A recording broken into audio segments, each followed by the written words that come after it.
Alaska মার্কিন সামরিক ঘাঁটি। সেখানেই মুখোমুখি হলেন দুই বিশ্বের প্রভাবশালী নেতা ভ্লাদিমির পুতিন ও ডোনাল্ড ট্রাম্প। পুতিন ছিলেন একেবারেই একা, শুধু নিজের ব্যক্তিত্ব ও দৃঢ়তার ভরসায়। আর ট্রাম্প হাজির হন সামরিক শক্তির প্রদর্শনী নিয়ে। ঘাঁটিতে পৌঁছে প্রথমেই ট্রাম্প অপেক্ষা করলেন পুতিনের জন্য। রাশিয়ান প্রেসিডেন্ট বিমান থেকে নেমে করমর্দনে সাড়া দিলেন।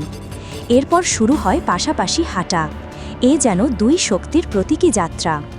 হঠাৎ আকাশ কাঁপিয়ে আসে যুক্তরাষ্ট্রের B-2 স্টেলথ বোমারু বিমান। সাথে ছিল 4টি F-22 যুদ্ধবিমান। ট্রাম্প হাততালি দিয়ে গর্বের সঙ্গে পুতিনকে দেখালেন এ শক্তি। পুতিন থেমে আকাশের দিকে তাকালেও তার চোখে কোনো ভয় ছিল না।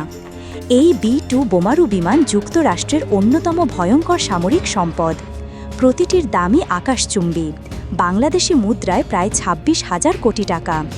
এর রেঞ্জ 11,000 কিলোমিটার পেরিয়ে যায়, আর এটি পারমাণবিক ও প্রচলিত উভয় ধরনের বোমা বহন করতে সক্ষম। ঠিক এই বিমানই গত জুনে ইরানের গভীর ভূগর্ভস্থ পারমাণবিক স্থাপনায় আঘাত হেনেছিল। 14,000 কেজির বাংকার বাস্টার বোমা বহন ও ছুঁড়ে মারতে সক্ষম একমাত্র প্ল্যাটফর্ম ছিল এই B-2। পুতিনকে হয়তো এই সামরিক শক্তি দিয়ে ভয় দেখাতে চেয়েছিলেন ট্রাম্প, কিন্তু শেষ পর্যন্ত দৃশ্যটা স্পষ্ট ছিল। সামরিক মহড়ার ঝলক দেখেও রুশ প্রেসিডেন্টের আত্মবিশ্বাসে কোনো ভাটা পড়েনি।